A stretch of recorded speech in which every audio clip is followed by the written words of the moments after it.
Bonjour peuple de Dieu, aujourd'hui nous allons parler de la puissance de la parole. On dit au commencement était la parole et la parole s'est fait chair. Le plus souvent quand on parle de ça, on regarde au fait l'arrivée de Jésus. On s'est dit Jésus, l'enfant sauvé, va bientôt venir au fait dans ce monde-là. Or la parole nous dit au commencement, elle était déjà là.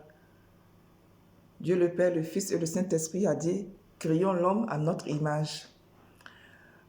Et ensuite, ils ont créé la terre, les animaux, le ciel, enfin, ils ont créé un peu de tout, au fait. Et c'est ce qui a donné le monde dans lequel nous sommes aujourd'hui.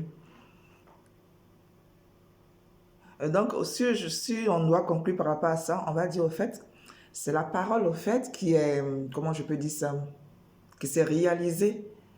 Donc, la parole qui s'est fait chair, c'est réalisée. Et c'est parce que la parole s'est réalisée qu'aujourd'hui, on parle, au fait, de chair. Ou on va dire aussi, on parle de, comment on appelle ça, témoignage, au fait, voilà. Parce que, au fait, c'est celui qui est derrière la parole qui a donné une puissance à la parole. C'est pas la parole qui a la puissance, mais c'est celui qui guide la parole, enfin, c'est celui qui guide la parole, on va dire ça comme ça, qui donne la puissance à la parole. Imaginons un peu, prenons un peu Dieu le Père qui a dit, au fait, les trois dieux, Dieu le Père, le Fils et le Saint-Esprit, qui a dit, créons l'homme à notre image. S'ils n'avaient pas de la puissance, est-ce que la parole, au fait, allait se réaliser? Moi, je dis non, la parole n'allait pas se réaliser. C'est ce que nous vivons aujourd'hui. Si tu n'as pas la foi que tu prêches, même tu fais une lecture, au fait, de l'évangile, la parole ne va pas se réaliser. Parce qu'aujourd'hui, la parole, enfin, depuis toujours, la parole va avec, comment on va dire ça, la foi. Tu n'as pas la foi, tu ne crois pas en ton Dieu, quelle que soit la parole que tu vas donner, elle ne va pas porter de fruits. Parce qu'il n'y a pas de la puissance, simplement dans la parole. Et de plus, la parole qu'elle est prêchée, non seulement avec amour, avec vérité, il y a de la puissance. Mais quand c'est juste une lecture, on fait juste une lecture, il n'y a pas de puissance dans la parole.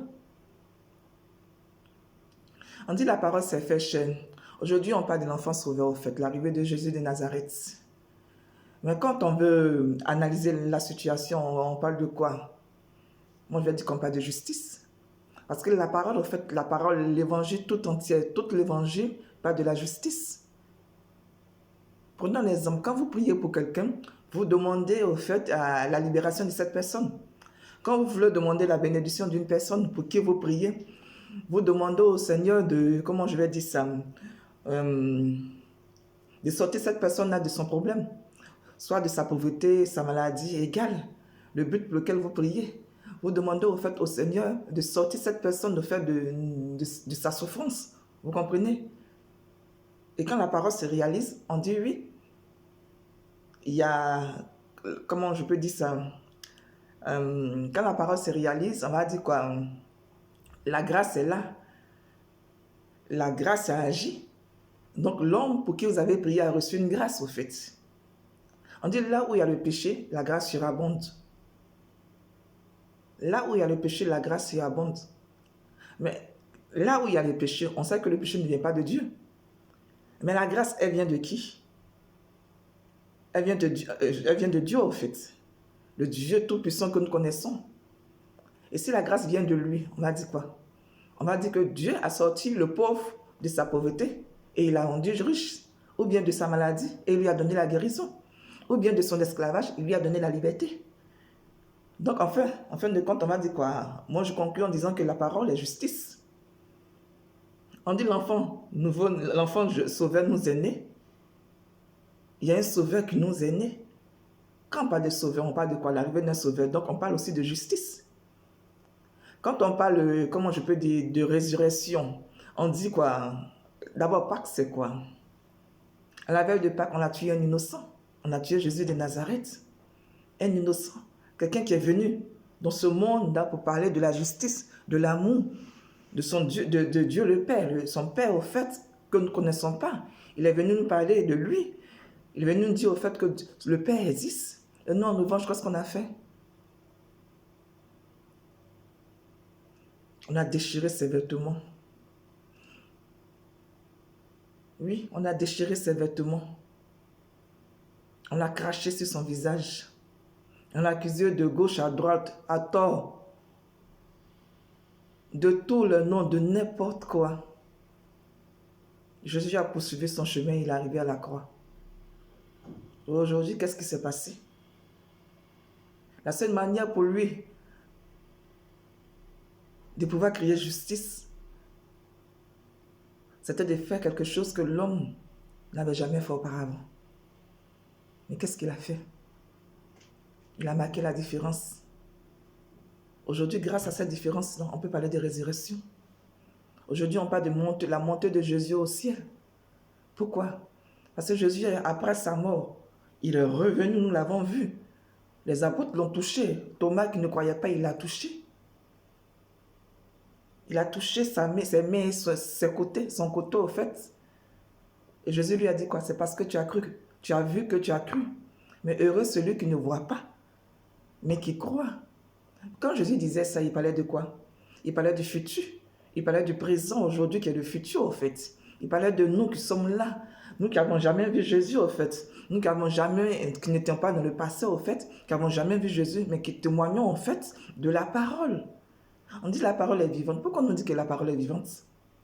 Tout simplement parce que la parole se déplace dans le temps. Oui, la parole se déplace dans le temps. Dans le passé, c'était de la prophétie. Concernant Jésus, c'était de la prophétie. Et après, c'est devenu réel. Maintenant, aujourd'hui, c'est quoi? C'est les témoignages. Donc, vous voyez, la parole se déplace dans le temps.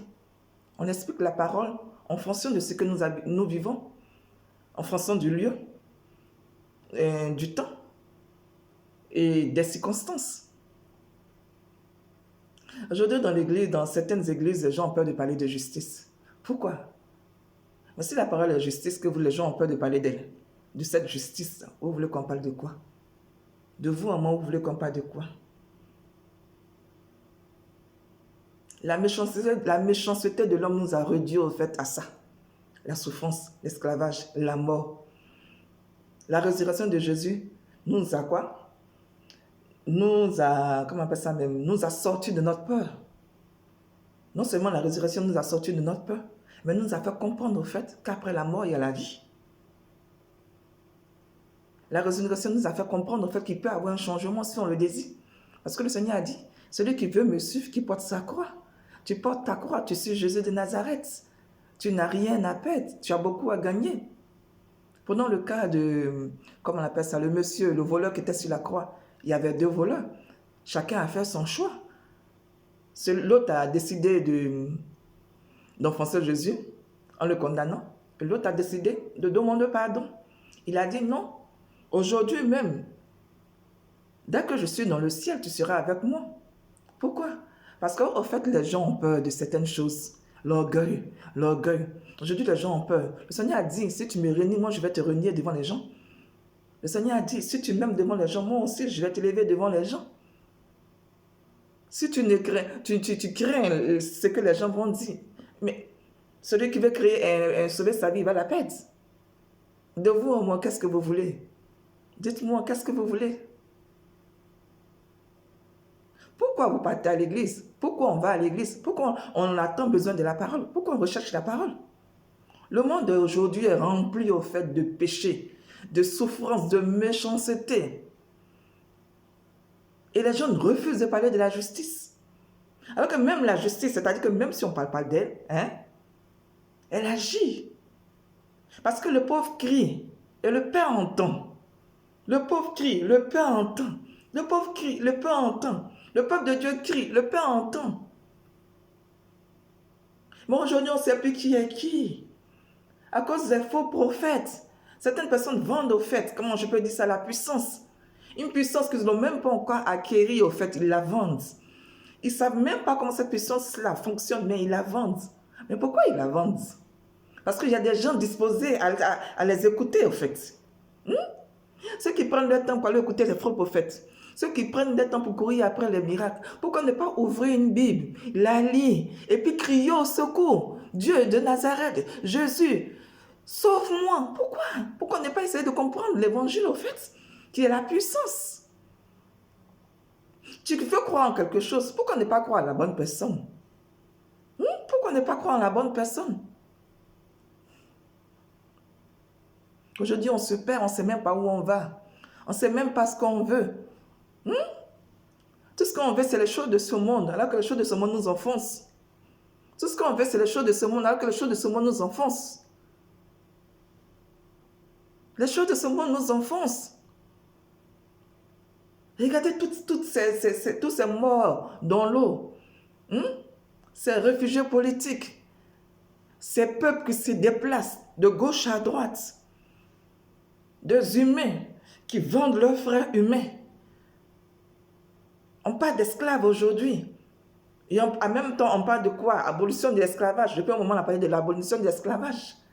Mais depuis qu'on parle de l'abolition de l'esclavage, depuis quand le noir et le blanc ont été sur le même pied d'égalité, au sens propre de la chose? Parce que c'est l'aperçu qu'on nous donne au fait qu'on regarde.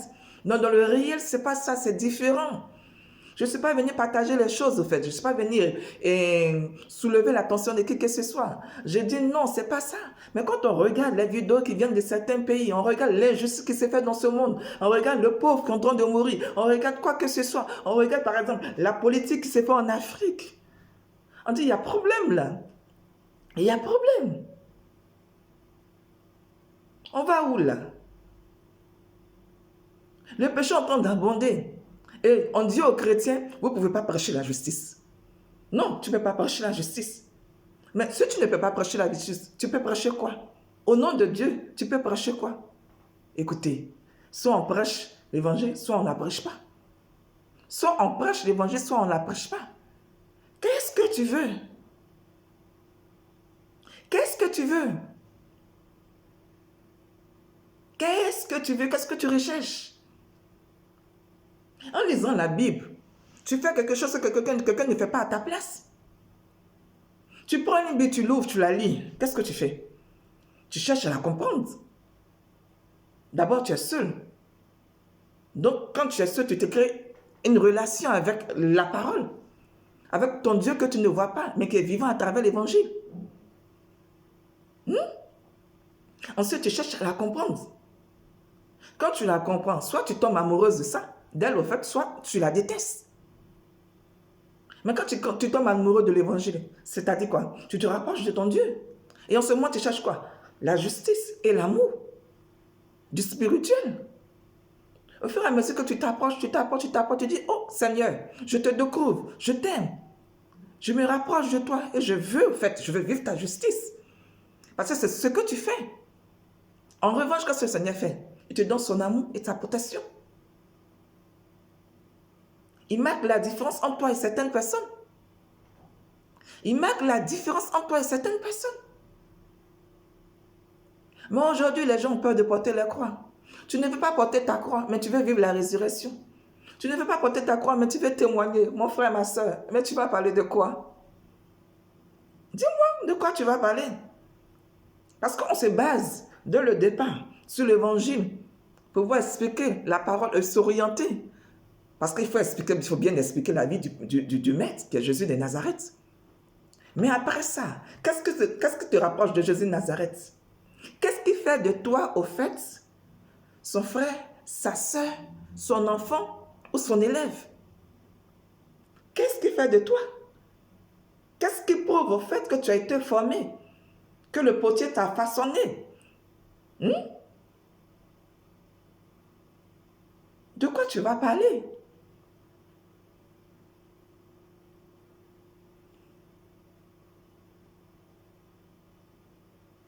Depuis longtemps, on nous a fait croire au fait que l'évangile est quitté d'ailleurs pour arriver en Afrique. Moi, je dis dans le passé, au fait, nos parents vivaient déjà l'évangile. On m'a dit comme d'habitude, il y a le bon et il y a le mauvais. Il y a d'autres qui étaient animistes, mais il y a d'autres quand même qui croyaient en Dieu. Les gens adoraient Dieu à leur manière, comme dans l'Ancien Testament. Autant de, comment je vais dire ça, Abraham, comme Abraham le faisait. Oui, les gens donnaient leur vie dans le passé. On voit même que le blanc arrive en Afrique, les gens donnaient leur vie dans le passé. Vous comprenez? Donc il y a des choses qui se sont faites. Mais le Nouveau Testament, quand les gens sont venus au fait, on va dire, les gens sont venus avec le Nouveau Testament, de telle sorte que quand le Nouveau Testament arrive en Afrique, on va parler de l'arrivée de Jésus, mais on nous a parlé d'un Dieu blanc. Et c'est ce qui a fait qu'il y a eu division, en fait, dans, comment je peux dire ça, dans la croyance des Africains. D'autres ont dit non. On ne peut pas adorer un Dieu blanc. D'autres ont dit oui. On va adorer Dieu parce que déjà, on a été fautifs.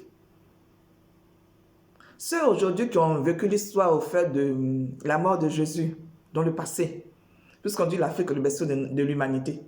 Donc si l'Afrique est le berceau de l'humanité, ce n'est pas dans un autre pays qu'on va créer une histoire au fait on va créer l'histoire de Jésus. Ce n'est pas possible.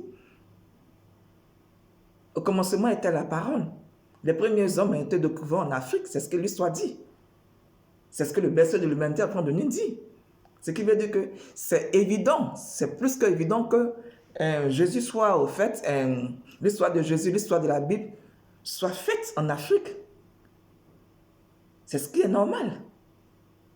Alors si on doit parler de ça, on doit se baser au fait, sur le fait que l'évangile est une histoire africaine. On va dire quoi alors? Que l'Africain ne connaît pas son histoire. Que l'Africain ne connaît pas son histoire. Mais aujourd'hui, quand le blanc vient, il prêche la parole, il prêche. La différence, c'est l'onction. Mais quand même, parmi eux, il y a d'autres. Il y a d'autres, je dis bien, il y a d'autres parmi eux qui ont l'onction. Mais aujourd'hui, Dieu, c'est pour tout le monde. Dieu, ce n'est pas pour un peuple simplement. Dieu, c'est pour tout le monde. Dieu, c'est pour celui qui veut se créer une relation sincère avec lui. Mais avant, qu'est-ce qui s'est passé? Les gens venaient, ils faisaient ce qu'ils avaient envie de faire de la parole. Et c'est comme ça que l'esclavage aussi est parti. On n'est pas devenu esclave parce qu'on a mis un fusil sur notre trompe. On est devenu esclave de notre parole. On est devenu esclave de l'évangile. Pourquoi? Parce qu'on ne connaissait pas l'histoire de l'évangile. On ne savait même pas. On ne savait même pas, au fait, ce qui s'est passé. Plus encore, c'est-à-dire que dans ce temps, en ce moment-là, quand l'évangile du Nouveau Testament arrivait en Afrique, nous, on n'était pas témoins de cette histoire-là. Puisque nos parents avaient déjà rejeté l'enfant sauveur. Ils avaient déjà rejeté Jésus. Parce qu'ils se disaient que quoi? Jésus ne pouvait pas être, enfin, un sauveur ne pouvait pas être humain. Donc, tous ceux qui étaient un truc à témoin de cette parole-là, aujourd'hui, ils ne sont plus là. C'est l'amour de Dieu le Père, c'est l'amour de l'évangile qui fait aujourd'hui que nous sommes des témoins de la parole. Mais de vous en moi, s'il n'y a pas de relation, s'il n'y a pas de sincérité, s'il n'y a pas d'intimité, vous croyez que c'est en partant à l'église que vous allez avoir une relation avec Dieu? C'est pas comme ça. Même Dieu le Fils, à chaque fois qu'il était, enfin, quand il était sur la terre, avec nous, les humains, il se retirait, il priait le Père dans son intimité. Sur la montagne égale l'endroit où il se trouvait, il priait, il parlait à son Père.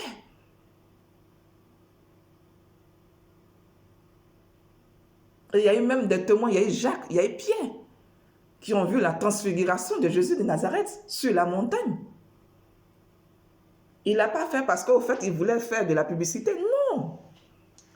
Il l'a fait parce qu'il voulait qu'il y ait des témoins. Jésus n'est pas un magicien. Jésus n'avait rien à prouver. Jésus était venu juste dire au fait que, au-delà des hommes que nous sommes, il y a quelqu'un qui est plus grand. Voilà ce que Jésus est en train de nous dire. Il a dit, Père, je leur ai parlé de toi. Je leur ai donné ton nom. Je leur ai dit que tu existes, que tu es mon Père, que c'est toi qui m'as envoyé. Jésus obéit à son Père du début jusqu'à la fin.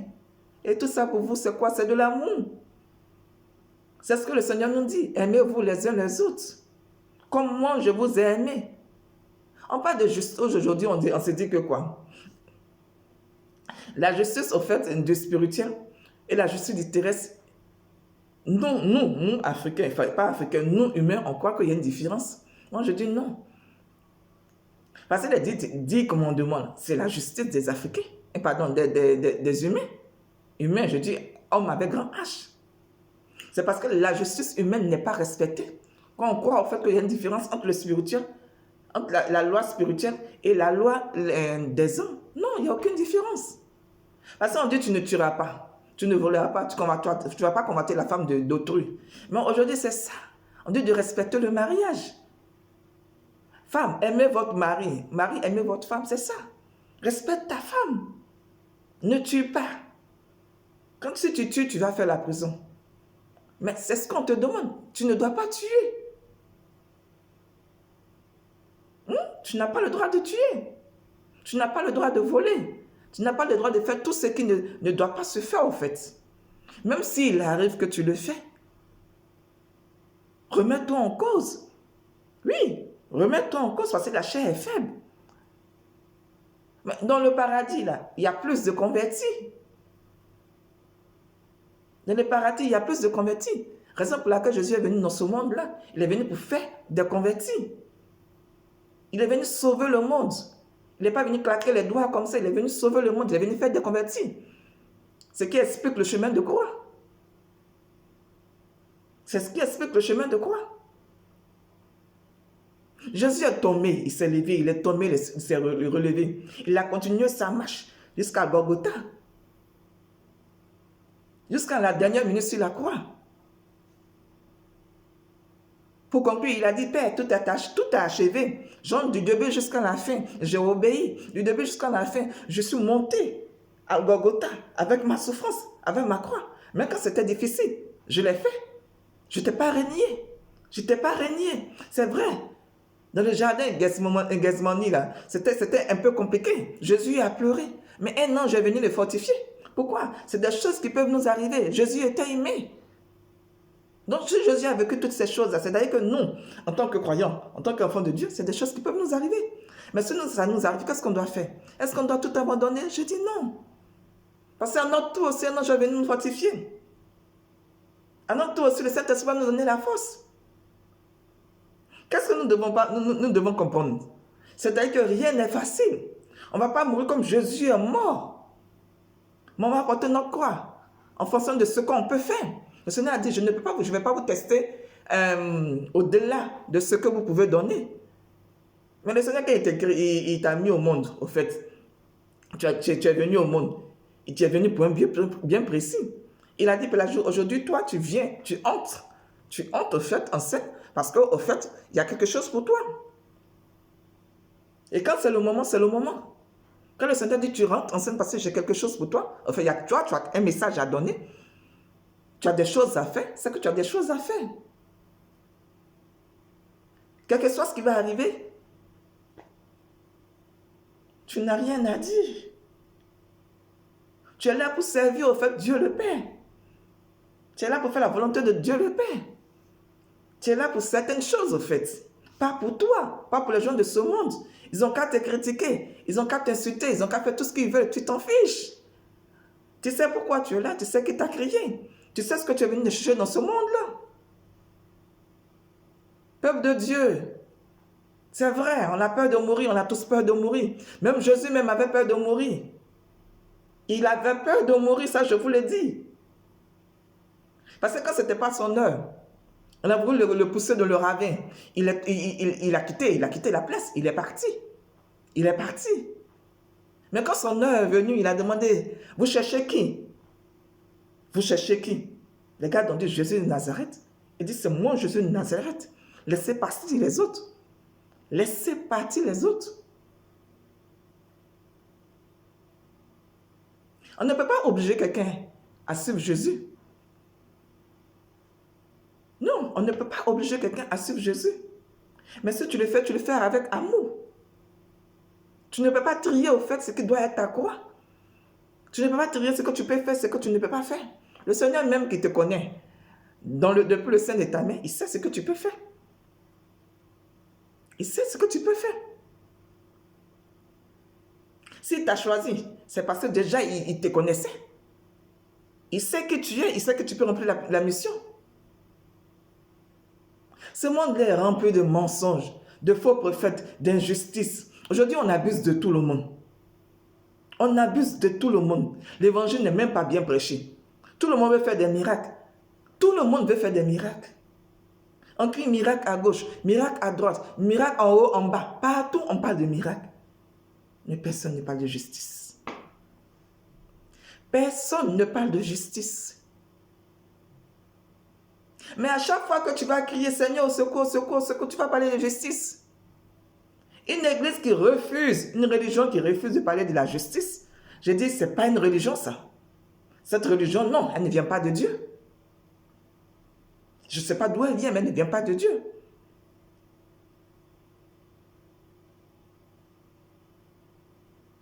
On dit les droits calomnie, les droits temps, les, comment on appelle ça? Comment je peux dire ça? Comment je peux dire ça? Au fait, toutes les lois de l'église, là, tout ce qui est loi, que les gens utilisent, au fait, doctrine, quoi que ce soit, égal le nom qu'on leur donne. Mais si Jésus n'est pas dedans, on va dire que vous adorez l'homme. Vous adorez l'homme. Il faut que Dieu soit dans ce que vous êtes, dans ce que vous faites. Il faut que ce soit la parole de Dieu. Et toi-même qui parles de la parole de Dieu, il faut que tu la vives. Vis la parole de Dieu et tu verras ensuite la puissance se manifester.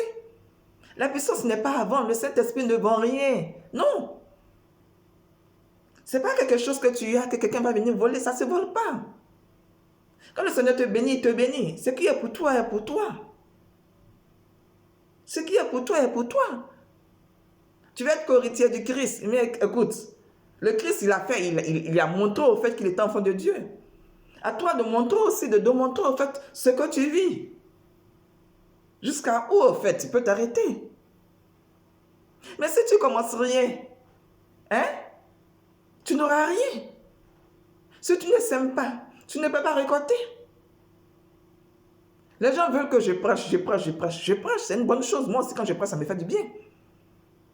Mais prêcher pourquoi, au fait?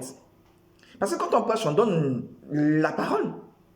Quand tu prêches, tu donnes la parole. Tu prêches la parole. Il ne faut pas prêcher la parole dans le mensonge. Quand tu prêches la parole, il faut prêcher la parole, au fait, dans la vérité. Pour que cette vérité-là puisse se manifester. Cette vérité doit se manifester. Parce que tu ne parles pas à ton nom, tu ne parles pas pour toi. Tu parles au nom de l'évangile, en tant que témoin. Tu parles en tant que témoin, dont la parole doit se réaliser. C'est prêcher dans la vérité. Mais combien parmi nous veulent écouter la vérité? Ils veulent qu'on leur parle de prospérité, de bénédiction, de quoi que ce soit. Mais les choses de ce monde-là, ça va te conduire où? Ça va te conduire où? On dit la parole est justice, la parole est amour. Et tu regardes ton frère, tu le dépasses, tu vas prêcher l'évangile. Tu regardes ton frère, tu le dépasses, tu vas faire une messe. Tu regardes ton frère en train de mourir, de mourir de quoi que ce soit, tu le déplaces, tu le dépasses. Et puis tu vas, tu dis Jésus m'a envoyé. Je vais faire la volonté de Jésus. Mais de quel Dieu tu parles? Tu parles de qui là? De qui tu parles? Tu parles de quel Dieu? Dis-moi. La parole doit commencer d'abord par toi. Toi qui libères la parole, il faut que tu la vives. Donne l'exemple. La parole doit commencer par toi. Il faut donner l'exemple. Il faut vivre la parole. C'est ce que Jésus a fait. Il a parlé de résurrection. Il a parlé de changement. Il a parlé de justice quand il répondait aux grands prêtres. C'est parce qu'il parlait de justice. Il parlait de contradiction qu'il était tué en fait. Ce qu'il disait, c'est ce qu'il vivait. Et il n'a pas fui. Il a assumé ses responsabilités du début jusqu'à la fin. Même sa résurrection a été combattue. Mais tu ne peux pas combattre quelqu'un que tu ne vois pas. Tu ne peux pas combattre quelqu'un que tu ne vois pas. C'est comme si tu disais, aujourd'hui je vais me battre avec un revenant. Mais qui déprime? C'est toi. Qui a un problème? C'est toi. Parce que le revenant, là, s'il vient, il peut faire ce qu'il veut de toi. Il peut faire ce que tu veux, il veut de toi. À condition que tu sois quelqu'un de spécial. Tu sois un élu de Dieu. Parce que les élus de Dieu, les enfants de Dieu, là, que ce soit revenant, que ce soit demain, on ne joue pas avec eux. Ce qui n'est pas pour toi, là, tu ne peux pas t'acquérir ça. C'est pas possible. C'est pas possible. On se perd. On se perd parce qu'on ne connaît pas la parole. On devient esclave des hommes parce qu'on ne connaît pas la parole. chacun vient, il dit non, je suis envoyé de Dieu. Je suis envoyé de Dieu. Mais oui, on rentre dans notre intimité. On s'assoit. Je vais par exemple voir un homme de Dieu comme ça, il dit, assieds-toi, je m'assois. Il commence à prier, il commence à prier, il commence à prier, et puis il me dit, pourquoi tu es venu? Je dis, prions. Prions, tu es un homme de Dieu, prions. Parce que c'est parce que je ne sais pas ce qui m'arrive que je suis venu vers toi. Je viens te voir parce que moi-même, je ne me retrouve pas. Si toi, tu penses que tu as la solution à tout, alors guide-moi. Guide-moi. Maman de me guider. Dis-moi quand même ce qui m'arrive. Dis-moi ce qui m'arrive. Si la parole ne peut pas faire effet sur toi, mais à quel moment la parole va faire effet sur moi? Parce que c'est toi qui es censé me guider. Parce que Jésus, quand il te guide. Et on voit le résultat. Je n'ai pas dit de ne pas écouter les hommes de Dieu. Je n'ai pas dit de ne pas croire aux hommes de Dieu. Mais je dis de faire la part des choses, au fait.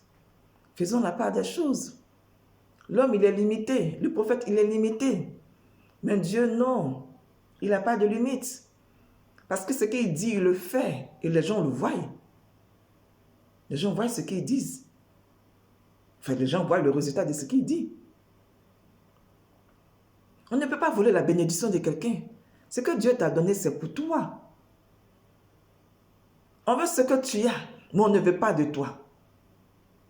Mais si vous ne voulez pas de moi, vous ne pouvez pas avoir ce que j'ai. Parce que ce que j'ai là, c'est en moi. C'est en moi. Si aujourd'hui, je ne suis plus, on va dire, je décède, mais ce que j'ai là, ça va avec moi. Quand Jésus est parti avec quoi? Jésus est parti avec son ensemble. On n'a pas dit qu'on a vu l'âme de Jésus ici et puis on a vu en fait son corps ici, non. Jésus ressuscité en personne, au complet. L'exemple pour lequel il a pu parler, on a pu le toucher. Il a pu faire certaines choses. Mais combien de fois on va prêcher ça et puis les gens vont comprendre? Combien de fois? Aujourd'hui, on dit non, Pâques, les gens parlent de Pâques, les gens vivent Pâques, les gens parlent de la résurrection, on parle du crucifié, Jésus sauveur, Jésus est venu sauver le monde. Mais pour toi, mon frère, ma soeur, ça veut dire quoi? Pâques veut dire quoi? La résurrection veut dire quoi? Combien de fois tu as prêché? Combien de fois tu as dansé le jour de Pâques? Combien de fois tu as entendu Pâques? Combien de fois tu as entendu résurrection? Combien de fois tu as vécu tout ce genre de trucs-là? Et qu'est-ce que ça t'a fait?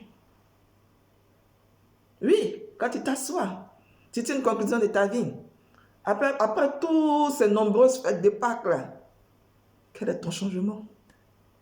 Quel est ton changement? À quel niveau tu te trouves aujourd'hui? À quel niveau tu te trouves? La parole, est-ce que tu l'as comprise? Est-ce qu'aujourd'hui tu arrives à faire encore avec ton Dieu? Est-ce qu'aujourd'hui cette intimité que tu n'avais pas avant, est-ce que tu as pu la créer aujourd'hui? Est-ce que pour toi ton Dieu est vivant? Pour que Pâques représente quelque chose pour toi, il faut que tout ça là soit vraiment réel. Il faut que la parole que tu lises là, soit réelle pour toi. Il faut que ça soit quelque chose de vrai. Il faut que ça devienne cher pour toi. Parce qu'après la lecture, là, tu passes à la réalité. Oui, tu passes à la réalité. Quand les hommes de Dieu disent, le Seigneur m'a dit, le Seigneur m'a dit, le Seigneur m'a montré. Mais c'est ça. La parole s'est fait cher. La parole s'est fait cher. C'est l'onction en fait. C'est l'onction qui suit. Le Saint-Esprit qui fait effet sur toi. Et ça suit. On ne vient pas dans la maison de Dieu pour être... oui, on ne vient pas dans la maison de Dieu pour dire au fait que nous sommes... On est maîtres. Un humain n'a pas le droit d'être dans la maison de Dieu, rentrer dans la maison de Dieu pour dire au fait que je suis le maître. Ah non. Tu veux te comparer au Fils de Dieu? Tu veux te comparer au Fils de Dieu? Tu es capable de faire, ne serait-ce qu'une minute de sa croix, tu peux la porter. Une épine de couronne qu'il a reçue, juste une épine, tu peux la recevoir sur ta tête.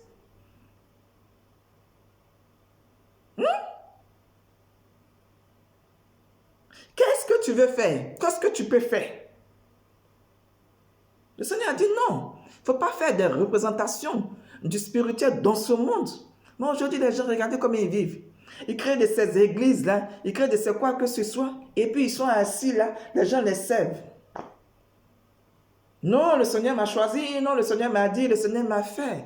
Mais en revanche, je regarde toutes ces personnes que tu laisses mourir. Tu prêches la parole. Et puis dans le secret, tu laisses mourir les gens. Tu prêches la parole. Et puis dans ton intimité, tu regardes le péché se développer. Pourquoi? Tu fais le genou devant les gens. Hein? Tu témoignes au fait de ton apparence. Au lieu de témoigner de ce que la parole fait en toi.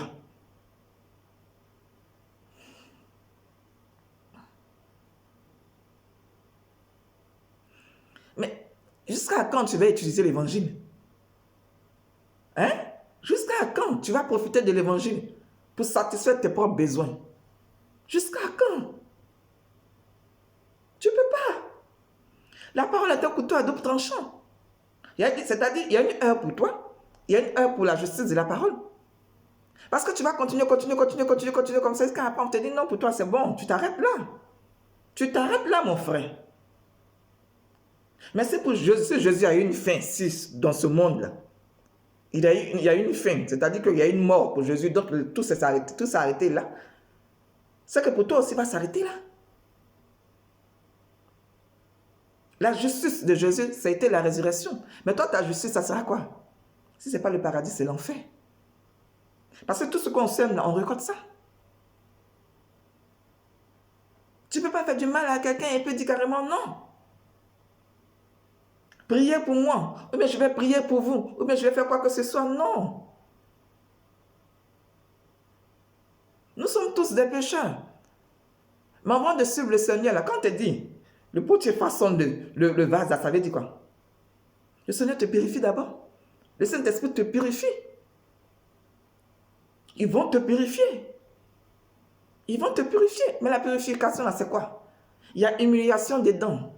Il y a prosternation. Il y a obéissance. Il y a tout, il y a tout, il y a tout. Ce n'est pas des choses qui viennent de l'homme. Parce que ce n'est pas programmé. C'est des choses qui te surprennent. Non seulement ça te surprend, mais c'est réel. C'est la méchanceté des gens que tu vois en face. Le plus souvent, mais ça vient de ta famille. Ça vient des gens que tu aimais. Ils vont te regarder. Ils vont cracher sur toi. Ils vont t'insulter. Ils vont se moquer de toi. Oui. D'autres m'ont dit qu'ils ne te connaissent pas. Parce que tu leur fais honte. Mais c'est ce qui s'est passé avec Jésus. Pareil. Le coq a chanté 3 fois. Et puis Pierre s'est rappelé qu'il était dans le péché. Thomas a dit quoi? Tant que lui, il ne l'a pas vu, ses mains et son côté, il ne va pas le reconnaître. Il ne va pas l'accepter. On dit tous les apôtres ont fui, sauf Jean. Sauf Jean. Mais avant, tu as vu pourquoi Jésus a dit à, comment on appelle ça, Pierre, m'aimes-tu? Il pourrait dire, Pierre, tiens, la clé. Mais il a demandé à 3 reprises, est-ce que tu m'aimes? Pierre dit, oui, je t'aime. Jésus dit, est-ce que tu m'aimes? Pierre, oui, je t'aime. Après, Pierre a dit quoi? Seigneur, c'est toi qui me connais. C'est toi qui sais ce qu'il y a dans mon cœur. Ce qui veut dire que tu ne peux pas dire que tu aimes Jésus alors que tu ne sais pas ce qui va se passer demain. Sauf à une seule condition. Jésus ou rien dans ta vie. Jésus ou rien. On prend la parole, on la lit, on fait des lectures. Parce qu'on comprend français ou bien on comprend bien sa langue, on l'explique. Mais la parole, ce n'est pas ça. La parole, c'est de la puissance. La parole, c'est de la puissance. La puissance se manifeste en fonction de ce que tu donnes. Quand tu prêches avec amour, tu prêches avec ton cœur, dans la vérité. Ah, mon frère, tu soulèves quelque chose dans le spirituel. Tu demandes à Jésus de s'asseoir sur son trône et de t'assister. C'est ce que tu es en train de faire. Mais si tu viens prêcher la parole pour te dire non, tu ne prêches pas saint, parce qu'il y a des autorités, si tu prêches, ils vont t'arrêter. Ça ne sert à rien de prêcher la parole. Parce que tu viens dans le mensonge, tu as déjà la peur en toi. Tu as déjà la peur en toi. Et quand c'est comme ça ne sert à rien de commencer. Tu vas venir accuser qui? Les plus faibles. Hein? Tu vas venir accuser les plus faibles. Parce que ceux-mêmes qui te parlent de prêcher la parole, c'est eux qui ont le pouvoir. On va dire le pouvoir sur cette terre-là. Hein? Pouvoir entre guillemets. Sur cette terre-là. On te dit prêche la parole. Mais il y a certaines choses que tu ne peux pas dire. Moi, tu me dis ça, je ne prêche pas. Si tu veux que je prêche, je prêche. Mais tu me laisses prêcher avec liberté. Tu me dis non, prêche la parole, mais il y a des choses que tu ne dois pas dire. Parce qu'il y a des autorités, si tu leur dis non, ils vont dire non, ils vont t'arrêter, ou bien ils vont faire quoi que ce soit. Mais arrête-moi. Arrête-moi. Parce que ce que je dis, le Seigneur va mettre, c'est le Seigneur qui va mettre les paroles dans ma bouche. Et si le Seigneur met les paroles dans ma bouche, tu veux que je dise quoi au Seigneur? Jésus, ça là, je ne peux pas respecter. Non, je ne peux pas dire ça à mon Seigneur, mon Dieu. Je ne peux pas dire ça à mon Créateur. Je ne peux pas dire ça à mon papa. En tout cas, franchement, je ne veux pas dire ça. Et je ne peux pas dire ça. Parce que j'ai fait mon choix. Mais quand c'est dur, j'ai fait mon choix. J'ai fait mon choix. Jésus ou rien. Jésus ou rien. La vérité triomphe toujours. Ils n'ont qu'à faire ce qu'ils veulent. Ils n'ont qu'à tuer qui ils veulent. La vérité triomphe toujours. Voilà Lazare qui a souffert jusqu'à il est parti au paradis. Voilà le riche qui lui a demandé à boire. Ce qui veut dire que ce soit ici, que ce soit en haut, égal l'endroit où tu vas te trouver, la vérité et la justice suivront. On ne peut pas arrêter la vérité. La vérité, c'est une question de temps. On ne peut pas arrêter la justice. La justice, c'est une question de temps. Regardez-moi tous ces milliardaires, là. Toutes ces personnes qui ont versé du sang, qui ont sacrifié pour avoir quoi? Les choses de ce monde. Est-ce qu'ils ne sont pas morts? Excusez-moi. Est-ce qu'ils ne sont pas morts jusqu'à présent? Combien de milliardaires qui ont été quoi, qui ont vécu pendant des décennies? Combien? De vous, vous avez entendu un milliardaire qui a eu 150 ans à cause de son argent? 150 ans à cause de son argent? C'est des choses qui ne se font pas. On ne devient pas éternel parce qu'on est milliardaire. Non. On est éternel parce qu'on est enfant de Dieu. On est éternel parce qu'on était juste dans la parole. On est éternel parce qu'on a vécu la parole. Oui. On n'est pas éternel parce qu'au fait, on s'est fait servir, mais parce qu'on est roi sur la terre. Non, ça ne fonctionne pas comme ça. On est éternel parce qu'on a vécu le bon combat. Comme Paul le dit, j'ai vécu le bon combat et j'ai gagné ce combat. Les apôtres, c'est des témoins. C'est ce qu'ils ont vu, qu'ils ont dit. Ils se sont inspirés de ce qu'ils ont vu. Mais nous sommes témoins comment? Nous sommes témoins comment? On est témoins parce qu'on a décidé d'aimer la parole. On a décidé d'aimer quelqu'un qu'on ne voit pas. Mais comment tu peux aimer quelqu'un que tu ne vois pas, et puis renier ton frère? Ça ne marche pas. Il y a contradiction là, ça ne marche pas. Tu commences d'abord par ton frère. Tu commences d'abord à aimer ton frère. En aimant ton frère, tu vas commencer à aimer la justice. Et en aimant la justice, au fait, tu vas commencer à aimer celui que tu ne vois pas. Tu vas commencer à aimer celui que tu ne vois pas. C'est comme ça que ça marche. C'est comme ça que ça marche. Ce n'est pas l'un sans l'autre. Ce n'est pas la parole de l'autre côté et puis l'onction ici. Non. C'est la parole et puis l'onction suit. La parole et puis l'onction suit. La vérité et puis l'onction suit. La vérité et puis la justice suit. On dit que tu commences, il faut terminer. C'est bien beau de dire ça. Mais moi, je commence quelque chose, c'est vrai, je vais terminer. Mais il faut que je précise une chose. Je ne sers pas l'homme, non. Je sers mon Seigneur, mon Dieu. Aujourd'hui, je suis en train de prêcher. Oui, je suis en train de prêcher. Est-ce que demain, je vais prêcher ça? Je ne sais pas. Aujourd'hui, moi-même, je ne m'attendais pas à ça. Je me suis levé et ça donnait ça.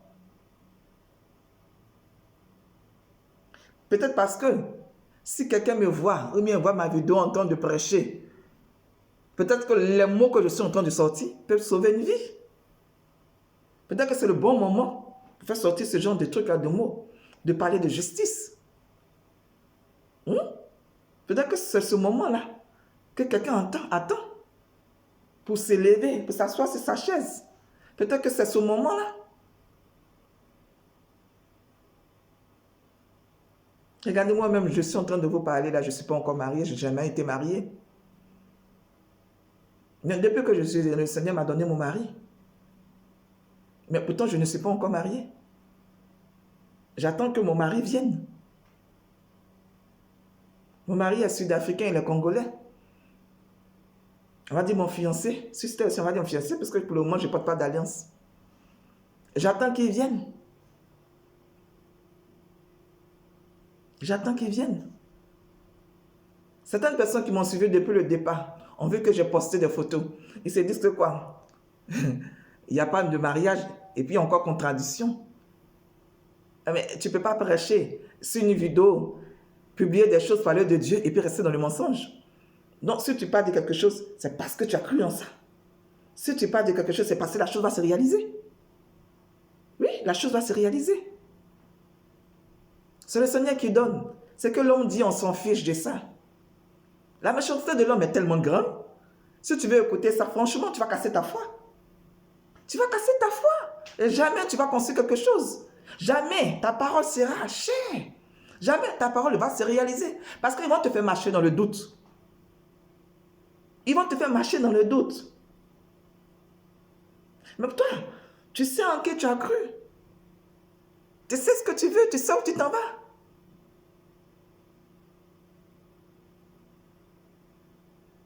Avant, tu ne connaissais pas la manifestation du Saint-Esprit. Maintenant, tu connais. Tu sais ce qui se passe dans ta vie. Même si le changement tarde, attends-le. Oui, attends ce changement-là. Parce qu'il viendra ce changement-là. C'est ça ta résurrection. En fait, ce n'est pas le mariage et la résurrection, mais ça fait partie de ta résurrection. Ça fait partie de ton changement. Que les gens crient, que les gens regardent sur Facebook et disent quoi que ce soit, tu t'en fiches. Toi, tu restes dans ta vérité. Le Seigneur t'a oint. Il t'a donné quelque chose, c'est pour toi, c'est pour toi. Oui. C'est ce que tu vas croire là qui va devenir pour toi. C'est ce que tu veux être là que tu vas devenir. Oui, c'est ce que tu veux être que tu vas devenir. La méchanceté humaine est tellement grande que quelquefois on se demande, mais c'est quoi ça? Et même dans la maison de Dieu, même dans les églises, même avec les prophètes, les hommes de Dieu. Mais tu te dis, mais quelquefois tu ne sais pas où tu te trouves. Il y a des gens qui sont prêts à vendre n'importe quoi. Même vendre la vie de quelqu'un pour avoir une bénédiction. Pour avoir une libération.